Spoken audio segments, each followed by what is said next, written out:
잘 지내셨습니까? 건강하시죠? 우리 장군사님 너무 반갑습니다. 오랜 재활의 기간을 마치신 건지 모르겠습니다만 아무튼 아이고 제가 들어오시는데 깜짝 놀라서 너무 좋아서 예배 가운데 아무튼 우리 세언약 교회 교인 성도들의 이름으로 우리 함께 예배드리게 돼서 반갑고, 오늘도 변함없는 하나님의 사랑과 은혜가 여러분에게 저에게 가득하게 넘치기를 바랍니다. 요맘때만 되면 항상 저는 유령동에 있는 포도밭에 갑니다. 아마 여러분도 다 몇 번씩은 선물로 받으셨고, 감사한 건 오늘도 선물로 드리려고 합니다. 별로 안 기뻐요?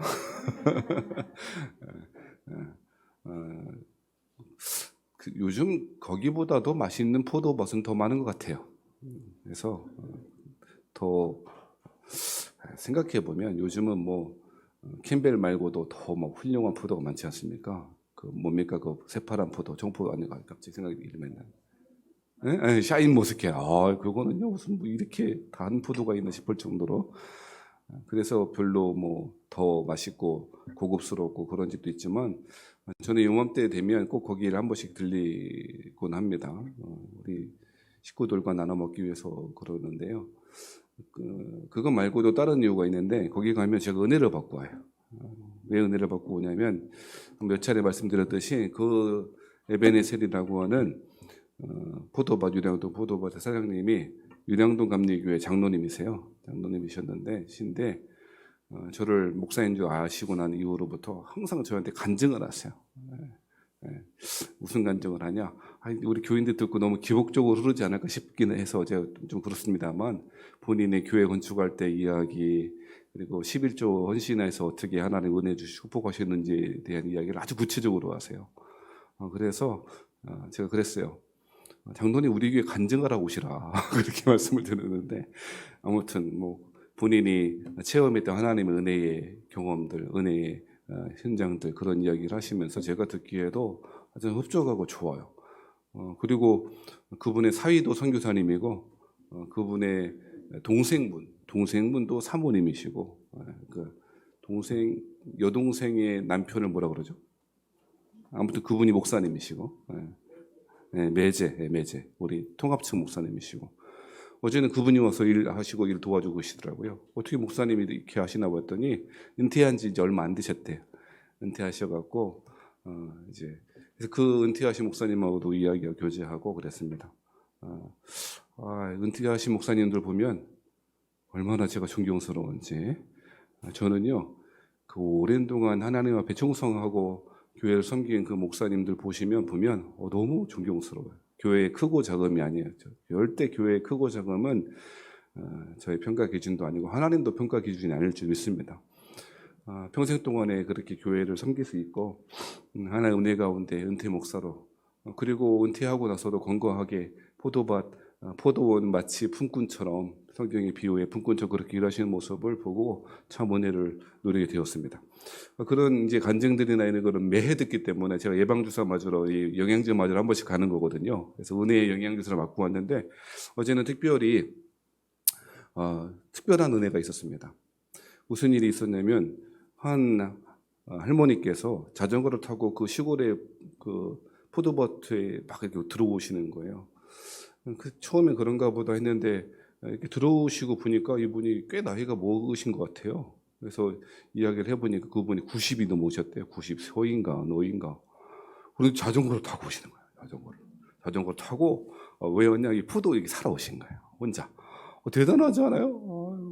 뭐 벌써 90 하면 뭐 그 하나님 앞에 부름받아 나서님은 어디든지 가오리 할 것 같은데, 공공의 포도밭으로 오시고. 근데 가만히 유심히 제가 보니까 그분이 어디서 많이 본 것 같은 거예요. 어디서 봤더라 이렇게 고민하고 있는데, 옆에 계시던 그 포도밭 그 주인 장로님이 이분 천안 장로교회 다닌다고 그러는 거예요. 제가 그 모교회가 천안 장로교회 아닙니까? 떠난 지는 한참 됐습니다만 제가 천안 장로교회여서, 그러고 보니까 안 누구 권사래요 본인이. 보니까 이 얼굴이 기억이 나는 거예요. 기억이 나고, 그러니까 얼마나 반갑던지요. 그러셨냐고 그러면서요 한참 오래 이야기했습니다. 우리 그 지금 있는 오룡동 거기 경기장 있는데 말고 오룡 경기장 이름 바뀌었습니까? 아무튼 거기 말고 옛날에는 천안 그 동남구청 지금 동남구청 밑에 있었거든요. 거기 소방서도 있고 그리고 천안이 그 동네가 다였어요 옛날에. 예, 이런 얘기하면 또 꼰대다 뭐 그렇게 할지 모르겠지만 제가 여러분 천안에 꽤 오래 살았지 않습니까? 천안 지금 동남구청 바로 밑에가 소방서였고 거기에 저희 모교회가 있었거든요. 거기서부터 다녔대. 거기서부터. 그래서 지금 은퇴하신 원로 목사님 이야기도 하고 그리고 그 뭐 여러 가지 이야기 뭐 그렇게 이야기 했었더랬습니다. 그러면서 제일 먼저 교회 이야기 하니까 그 권사님 90 넘으신 권사님이 하시는 이야기가 뭐냐면 자기가 얼마 전에 자기 아들한테 전기 자전거를 사주라 얘기를 했대요. 전기 자전거를 사줘서 왜 그래요 어머니 그러는 하시는 말씀이 내가 유량동 거기 이렇게 골다리 지나서 천안장로기 올라가야 되는데 거기 언덕이라는 거예요. 내 이제까지 평생에 새벽 기도하려고 자전거 타고 다녔는데 이제는 못 하겠다는 거예요. 그래서 어떻게 할까 고민하다가 새벽 기도는 관둘 수는 없고 전기 자전거를 타고 다니면 되겠다는 거예요. 그래갖고 자식한테 전기 자전거를 사달라 그래갖고요. 지금도 그 90 먹으신 할머니, 넘으신 할머님이, 권사님이 새벽에 그렇게 새벽기도 가신다는 거예요. 참 아멘은 못하고 그냥 아멘 했다가 나도 그래야 되나 싶기도 하고 그러시죠. 얼마나 감사하고요. 저 귀하다 이렇게 귀한 분이 있나 그러시는 거예요. 그러면서 본인이 그러신 것 같아요. 본인의 하나님 앞에 갔을 때에 나 뭐 잘했을까 하나님 뭘 칭찬하실까 생각할 때에 하나님 나라 위하여 교회 위하여 모교회 위하여 자손들 위하여 식구들 위하여 그렇게 기도했던 것 하나님 칭찬해 주시지 않겠나 그런 마음이신 것 같더라고요. 할렐루야. 제가 얼마나 은혜를 받았는지. 두 번째 또 말씀하시는 거예요. 계속 말씀하시는 왜 좀 죄송합니다만 너무 하실 얘기가 많으신 거예요. 또 오룡동 출신 오룡동에 있을 때부터 거기 출신이냐고 모교회 출신을 같이 만나니까 너무 반가워하시고 하시는 말씀이 아이고 목사님요 우리 그때는 80년대니까 80년대 그때 밥할 때 그때는요 지금처럼 음식 사갖고 뭐 안 했어요. 고추장도 다 담갔고요.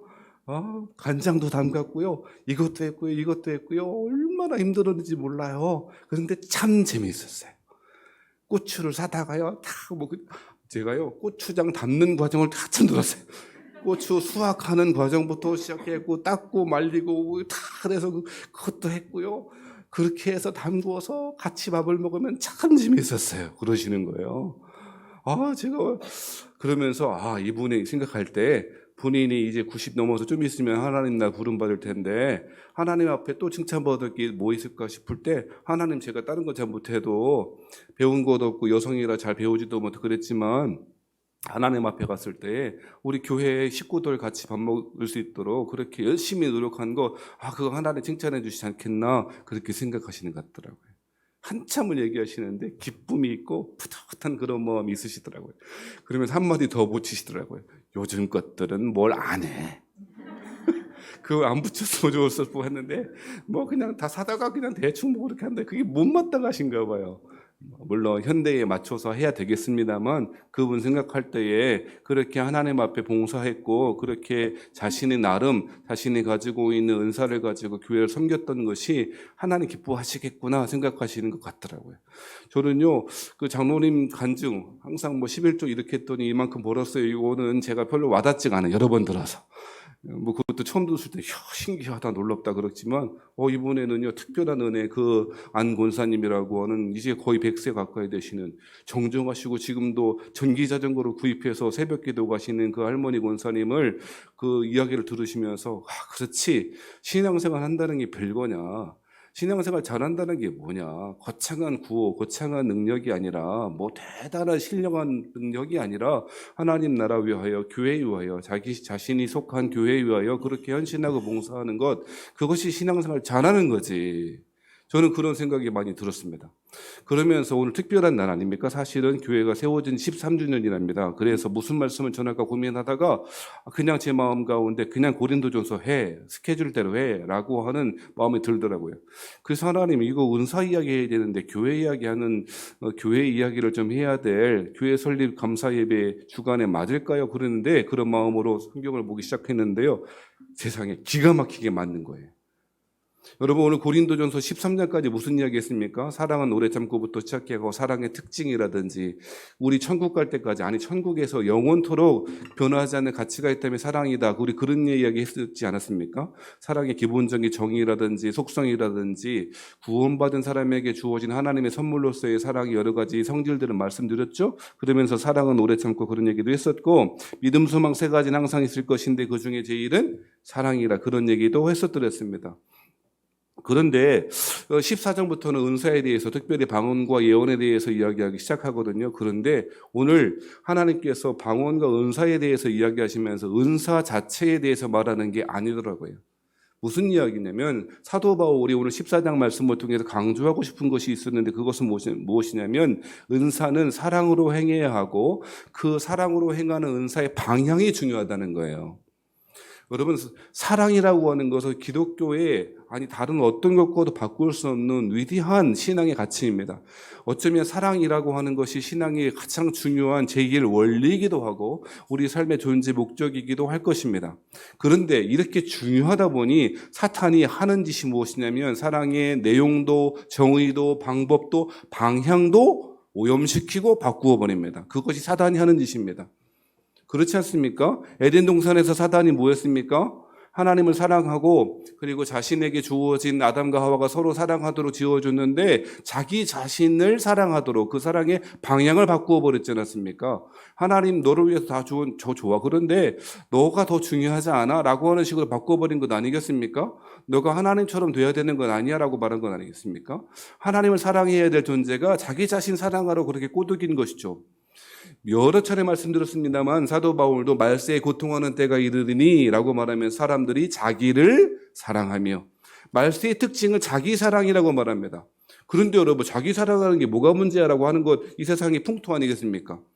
자기 자신을 사랑하는 것, 다른 말하면 자아개발 혹은 자기개발, 자아실현, 이게 왜 나쁜가? 라고 그렇게 말하지 않습니까? 그래서 끊임없이 자기 사랑하는 방법으로 자기 개발을 해야 되는 거예요. 얼마 전인가 2주 전인가 3주 전에 말씀드렸지만 20대의 공부에 미쳐라, 30대의 공부에 미쳐라, 40대의 공부에 미쳐라. 이시영이라고 하는 정신과에서는 공부에 미친 독종만이 살아남는다, 뭐 이런 책이 무슨 자기 개발을 하래요. 자기 개발. 언제까지 자기 개발할 거예요? 아니 밭은, 그 돌밭은, 돌짝밭은 갈아서 돌 빼내기만 하면 좀 열매 맺긴 합니다만 우리 평생부터 자기 개발하고 삽니까? 평생에 공부 안 하고 있으면 무엇인가 부족한 사람인 것처럼 우리는 그렇게 만들어요. 근데 왜 그런가 보니까 자기 안에 있는 내적인 불만족, 불안도 있겠습니다만 시대 풍수가 자기를 사랑하고 자기 사랑하는 방법으로서 여러 가지를 해야 된다고 자꾸 부추기는 거예요. 그러니까 무엇인가를 하고 무엇인가 열심히 하지 않으면 게으른 사람으로 스스로 낙인 찍히고 살아간다는 것이 굉장히 불안하고, 굉장히, 그러니까 여러분 이 사회가 얼마나 불행한지 모르겠어요. 사랑하신 여러분, 사단이 하는 일이 뭔지 아세요? 사랑이 좋아, 사랑해, 사랑하는 거 좋지. 근데 사단은 교묘하게 그 사랑의 방향을 바꿔요. 방향을 바꾸고 자기 사랑하다든지 세상을 사랑하다든지. 그것이 사도 바울의 이야기라고요. 그래서 말세에는 고통하는 때인데 그 고통하는 때의 특징이 사람들이 자기를 사랑하고 자기 사랑하는 방법으로서 뭘 해야 돼? 마치 처음 듣는 것처럼 그렇게 하시면 곤란해요. 자기를 사랑하고 돈을 사랑하는. 돈 사랑하는 거, 돈이 무슨 가치가 있어요? 근데 자기 사랑하기 위해서는 자기가 개발하고 자기가 실현하고 자기의 꿈, 욕망을 이루기 위해서 뭐가 제일 필요해? 돈이 제일 필요하니까 사람들이 자기 사랑하는 방편으로서 돈 사랑하는 거예요. 그러니까 여러분, 거꾸로 이야기하면요, 자기 사랑의 그 내구력, 안으로 향하는 힘이 약해지면 약해질수록 돈에 대한 집착이나 물질에 대한 영향력이 줄어드는 거예요. 이해되시면 아멘. 그러니까 나는 아무렇게나 이렇게 말고, 나는 아무래도 상관없어. 하나님 날 사랑하시고 드레핀 백합화와 공중에 나는 새를 먹이신 하나님이 나를 먹이실 거라고 하는 믿음과, 그거 없어도, 그런 거 필요 없어도, 아무것도 없어도 하나님이 날 사랑하시는 그 사랑 때문에 난 만족해 라고 하는 믿음이, 그 사랑의 감정들이 우리 안에 가득할 때 세상에 대한 욕망들과 욕심들과 물질에 대한 집착들은 사라진다니까요. 목사님, 제가 살아보니까 사랑만으로는 안 되던데요. 그런 분도 있어요. 물론 그렇죠. 세상엔 그렇죠. 하지만 여러분, 어떤 내 이성으로서의 사랑, 남편과 아내 그런 정도의 사랑이 아니고요.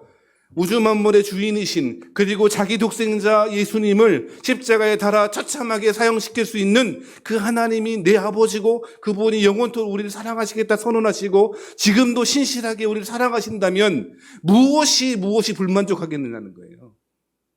여러분, 왜 사도 바울이 은사 얘기 쭉 하다가 사랑에 대해서 이야기하고 왜 그렇게 합니까? 은사 좋지, 방언하는 거 좋아. 사도 바울도 말하잖아. 뭐라고 말해요? 14장 2절 말씀에 보면 방언을 말하는 자는 사람에게 하지 아니하고 하나님께 하나니 이는 알아듣는 자가 없고 영으로 비밀을 말하며라. 방언을 말하면 또 자기의 덕을 세운다. 쭉 이야기하잖아요. 우리 하나하나 다 살펴볼 수는 없겠습니다만. 그러니 방언도 좋아. 뭐 병 고치는 은사도 좋고 이것도 좋고 다 좋아. 그런데 있잖아. 니네들 잘못하고 있는 게 있어. 뭔지 아냐? 너희 안에 은사를 행하고 여러 가지 선한 일도 하고 봉사도 하고 다 좋은데 사랑이 없네. 은사를 사랑으로 행하지 않는 거예요. 그럼 무슨 소용이 있겠니? 라고 이야기하는 거예요. 단순한 말 같지만 우리의 신앙생활 가운데 잊어버리고 사는 것이 이것입니다. 잊어버리거나 아예 그 사랑의 방향을 교묘하게 틀어요. 교묘하게 틀어요. 여러분, 수학에서는 평행선이 뭔지 아시죠? 평행선은 두 선분이 영원토록 안 만나요. 그게 평행선이잖아요. 그죠? 또 내가 잘못 정의했다. 집에 가서 혼나. 여보, 그건 아니지. 이렇게 정의하면 아니지. 혼날지도 모르겠습니다. 평행선은 영원히 만나잖아요. 그런데 조금만 0.0001도만 틀어줘도 언젠간 만나죠. 그죠? 그래, 안 그래? 처음 들어보는 얘기는 아니잖아요. 생각해보면 그럴 것 같잖아요. 여러분요, 우리의 신앙생활 가운데 방향이 자꾸 틀어져요. 방향이 자꾸 틀어진다고. 세상을 향하여 나 자신을 향해 방향이 자꾸 틀어져요. 그러니까 하나님의 사랑을 경험하기 되게 어려워지는 거예요. 사랑하신 여러분, 고린도 14장을 통하여 사도 바울이 하고 싶은 얘기는 하나님 사랑을 하는 거예요. 은사도 좋고 이것도 좋고 다 좋아. 교회에서 이것도 필요하고 저것도 필요하죠. 그렇죠? 교회에서 봉사하는 것도 필요하고요. 저는 사실은 우리 9월 첫째 주를 기점으로 해서 우리 홈커밍 데이식으로 축제를 좀 하고 싶었어요. 그래서 다 와라. 이제까지 못 오신 분들, 사정 때 못 오신 분들 와서 잔치하고, 교회 어차피 설립주간에 잔치하고 그러면 참 좋겠다는 마음 들었는데요. 이게 뭐 코로나가 계속 뭐 천몇백 명씩 뭐 계속 나오니 제가 이렇게 가까이 푸시하지도 못하고 그랬더랬습니다. 근데 앞으로는 언젠가는 우리 같이 교제하고 식사하고 또 그러지 않겠습니까? 그 되게 중요한 거예요. 바로 식도가 열려야 은혜의 길이 열립니다. 저는 제 목회 지로 같이 뭘 많이 먹어야 돼. 할렐루야. 여러분요, 이것도 하고 하는 거, 봉사하는 거 너무 중요하고요. 섬기는 거 너무 중요해요. 그런데요, 뭐가 없으면 사랑 없으면 안 된다. 사랑 없으면 안 된다. 사도 바울은 사랑 중심주의, 사랑 지상주의 이런 식의 말을 하는 게 아니라고요. 그리스도인, 아니 인간 존재의 본질 자체가 사랑이고 신앙생활의 본질 자체가 사랑이고 함께 모여 교회로 함께 신앙의 길을 걸어가고 있는 저와 여러분의 가장 중요한 것도 사랑입니다. 방언 좋지. 얼마나 좋아. 여러분요, 저도 처음 방언 받았을 때요, 안 지나서나 방언으로 기도하는 신기하고 놀랍고, 처음에는 저는 되게 굉장히 이성적이고 날카롭고 제가 싸납고 막 그렇잖아요. 그죠? 아니에요? 아닐 때 오셔서 그래. 저는요, 굉장히 이성적이라고요. 요즘 좀 바뀌었어요. 여성 호르몬이 많이 나오나 봐요. 굉장히 이성적이고 막 이렇게 분석적이고 비판적이고 그래요. 방언이 저는요, 희한한 거, 이게 무슨 말, 심지어 그런 말 많이 들었잖아요. 펩시콜라, 몽키스패너, 벤치, 이거를 빨리 하면 방언이 된다는 거예요. 뭐 그런 말, 할렐루야를 100번 하면 방언이 된다. 이런 말을 막 들으니까 뭐 그런 게 다 있냐고 그러고, 굉장히 부정적. 그런 게 제가 마음이 심령이 가난해지고 하나님의 은혜를 사모하고 할 때 방언이 되는데요. 제가 진짜 제 입이 통제가 안 되는 거예요. 나는 막 한국말로, 우리 조선말로 막 하려고 그러는데 막 통제가 안 되는 거예요. 희한하죠.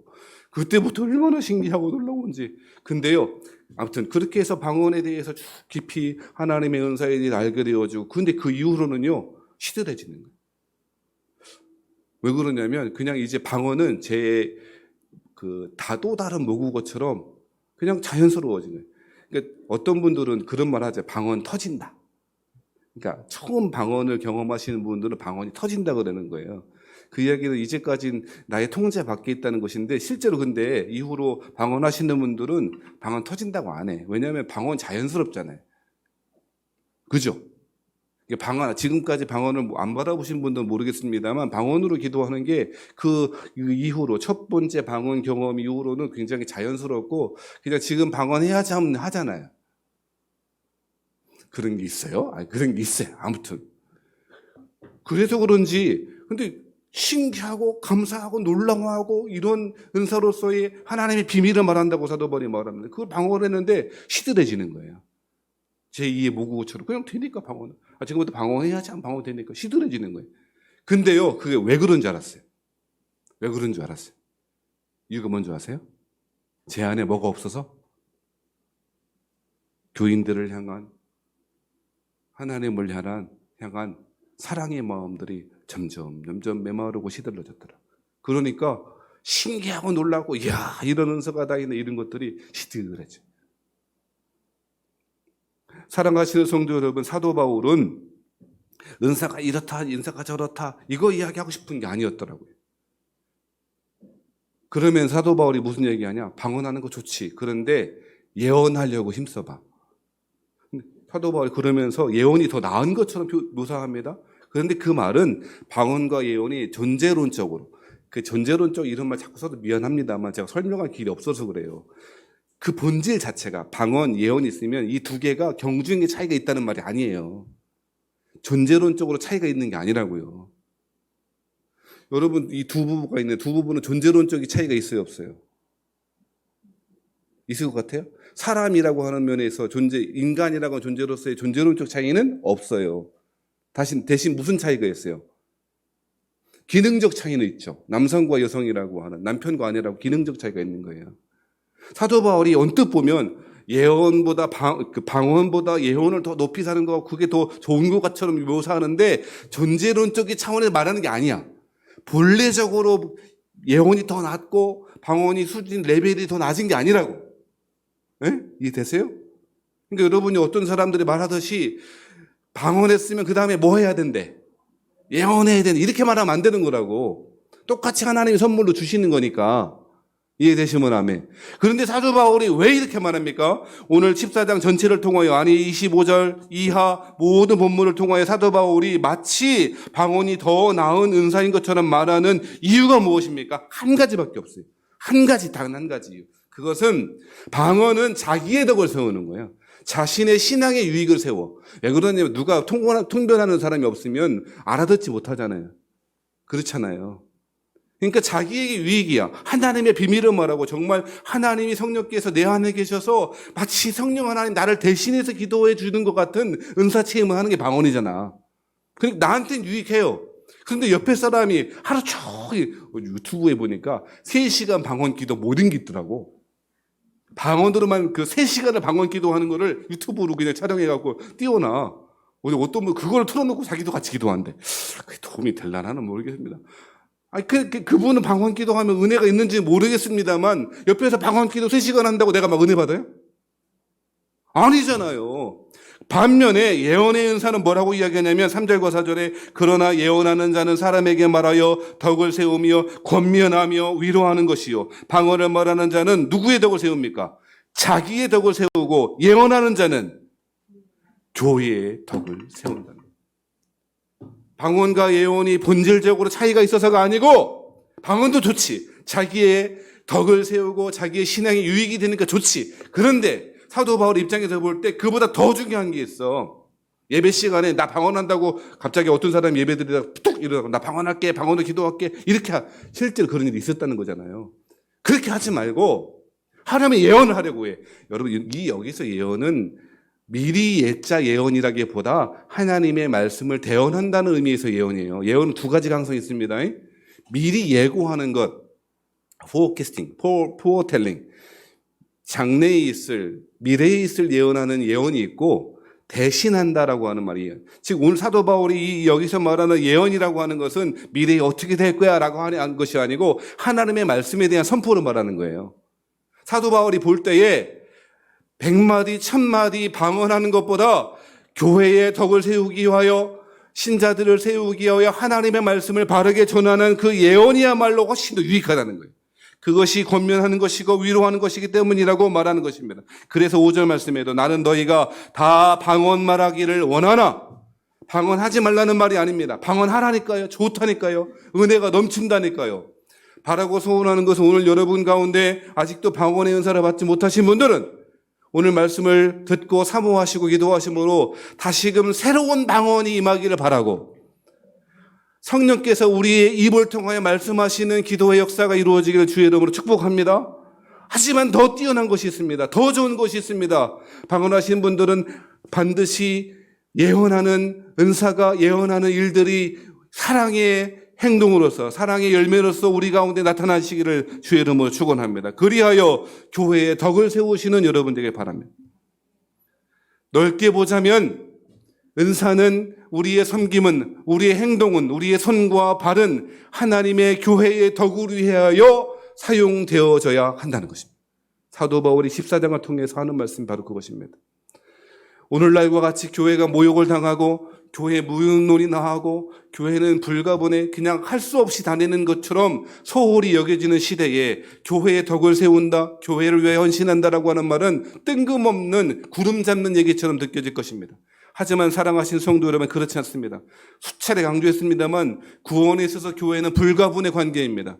자신이 구원받았다고 말하면서 교회와 분리되어 있는 사람은 죄송합니다만, 이렇게 말하면 될지 모르겠습니다만 구원받지 못한 사람입니다. 회심한 사람은 반드시 교회에 속하기 마련입니다. 사랑하신 여러분, 구원받은 사람은 교회에 속합니다. 원리적으로도 그렇고 교리적으로도 그렇고 실제적으로 그러합니다. 하나님은 그 교회를 위하여 함께 세워지는 성전을 통하여 우리의 신앙이 자라고 신앙을 배우고 하나님 앞에 갈 때까지 성공의 길을 걷게 하셨습니다.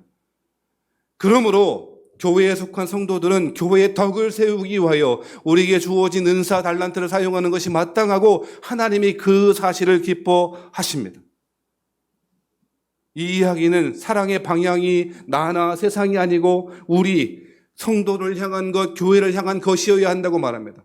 아이, 목사님이 세상을 향해서 해야지 교회를 향해서 사랑의 방향이 가면 되겠습니까? 여러분, 그것은 신앙생활 잘 모르는 사람들이 그렇게 말해요. 제가 옛날에 그랬어요. 어떻게 했냐면요, 저는요 구후에 매력되는 사람이었어요. 구후가 젊을 땐 그렇잖아요. 구후가 멋있으면 왠지 있어 보이잖아. 전 세계를 선교하자. 근데 신앙생활 하면 할수록 자꾸 좁아져요. 좁아요. 세상을 사랑해야지. 맞아요. 누가 하나님 세상을 사랑해야지. 근데 그런 사람은, 그렇게 말하고 다니는 사람은 죄송합니다. 사랑하고 있지 않을 가능성이 되게 많아. 하나님을 사랑하는 사람은요, 지금 우리의 몸이 가 있는 교회를 사랑해. 그리고 그 위에 속한 한 사람을 사랑할 줄 알아. 그것이 오늘 14장을 통하여 교훈하고 있다고 저는 생각합니다. 사랑하신 성도 여러분, 여러분이 사랑하시는 교회는 어떤 교회입니까? 여러분이 사랑하고 있는 교회의 성도는 어떤 사람입니까? 다 사랑한다고 말하는 사람 치고 정말 그렇게 사랑하는 사람 못 봤어요. 예언을 하는 것, 우리의 섬김, 한 손, 한 발걸음 하나가 교회의 덕을 세우기 위한 것이어야 한다고 오늘 본문은 우리에게 그렇게 증언합니다. 그러하기 위해서 필요한 것은 그야말로 예언인 것 같습니다. 여러분, 방언과 예언의 차이는 기능적 차이도 있습니다만 한 가지 차이는 뭔지 아십니까? 의사소통의 문제입니다. 여러분, 방언하면 아까 말씀드렸듯이 통변하는 사람이 있지 않으면 의사소통이 안 되잖아요. 근데 예언은 다 의사소통이 돼요. 교회를 사랑하는 방법 가운데 제일 중요한 것 중에 하나가 뭔지 아십니까? 예언하는 것이고 그 예언하는 사는 언어의 문제라는 것입니다. 알아들을 수 있는 말이어야 한다는 것입니다. 여러분, 가톨릭에서 1960년대까지 최근이에요. 가톨릭에서는 중세 이후로 예배드릴 때 언어가 정해져 있어요. 어떤 언어? 상식이 조금 늘어야 될 필요가 있어요. 그 상식이잖아요.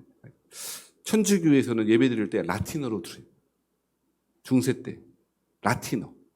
문제는 교인들이 자기 모국어 글씨도 모르고 모국어도 잘 모르는 사람들이 많은데 라틴어로 이렇게 하면은요, 알아들어요, 못 알아들어요? 못 알아듣지. 더 큰 문제는 라틴어로 설교하는 사제도 몰라. 이게 농담이 아니고 진짜로. 쓰여진 거 겨우 읽을 줄 알고 그냥 한두 달 교육받고 나중에 중세 후반에는 그렇게 막 라틴어로 그래요. 실제로 라틴어는요, 격변화에 미칩니다, 여러분. 우리 독일어 그 격변화 배웠잖아요. 여자분들은 왜 자꾸 여자분들은 프랑스어로 배우고 남자는 독일어를 가르쳤는지 몰라. 아무튼 독일어의 그 어미 변화가 되게 많잖아요. 그런데 곱하기 한 10, 곱하기 20 정도 하면 맞아, 라틴어는. 한 단어를 가지고 격변화를 통해서 엄청나게 말해요. 제가 히브리어도 배우고 헬라어도 배웠는데 라틴어는 도저히 못하겠더라고요. 그래갖고요, 한동일이라는 사람의 라틴어 공부, 그 라틴어 수업인 그 책을 봤는데요, 라틴어를 안 하길 잘했다라고 하는 말 들어요. 아무튼 중세에는요, 말하는 사람 설교자도 못 알아듣고요, 듣는 사람 못 알아요. 마치 이런 일들이 오늘날 현대 교회에 이루어지진 않나 싶어요. 설교는 열심히 하는데 못 알아들어요. 그리고 더 신기한 건 A라고 설교했는데 B라고 듣고 있더라고요. 왜 그런가? 우리 안에 예언의 은사가 풍성하게 이루어지지 않고 있는 거죠. 종교개혁은 그런 의미에서요, 언어적 발달, 루터가 독일어로, 자신의 모국어인 독일어로 성경을 번역하지 않았으면요, 종교개혁은 없었어요. 구텐베르크가요, 인쇄술이 당시에 종교개혁과 함께 그 시대거든요. 그때의 1500년대 인쇄술이 구텐베르크 통해서 인쇄술이 발달하지 않았으면요, 종교개혁 안 일어났어요. 오늘날은 제2의 종교개혁, 제3의 종교개혁에 필요한 시대입니다. 우리 교회도 마찬가지입니다. 제가 수요일날 공부하면 그런 얘기 들었습니다. 저의 13년 목회는 실패했습니다라고 그렇게 이야기 들었습니다. 그것은 사람이 많고 적음이 아니었습니다. 사람이 많을 때도 있고 적을 때도 있죠. 그게 저는 그거는 별로이지, 이제. 물론 누가 안 나오면 가슴 아파요. 왜 안 나오지?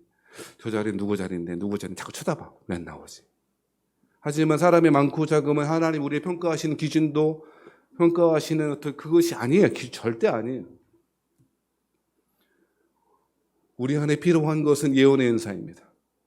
하나님의 말씀을 바르게 듣고 바르게 전할 수 있는 예언의 은사입니다. 예언의 은사는 의사소통과 관련되어 있기 때문에 그러합니다. 우리는 그동안 소통하지 않았던 것 같아요. 여러 이유 때문에. 일방통행일 때가 얼마나 많았습니까?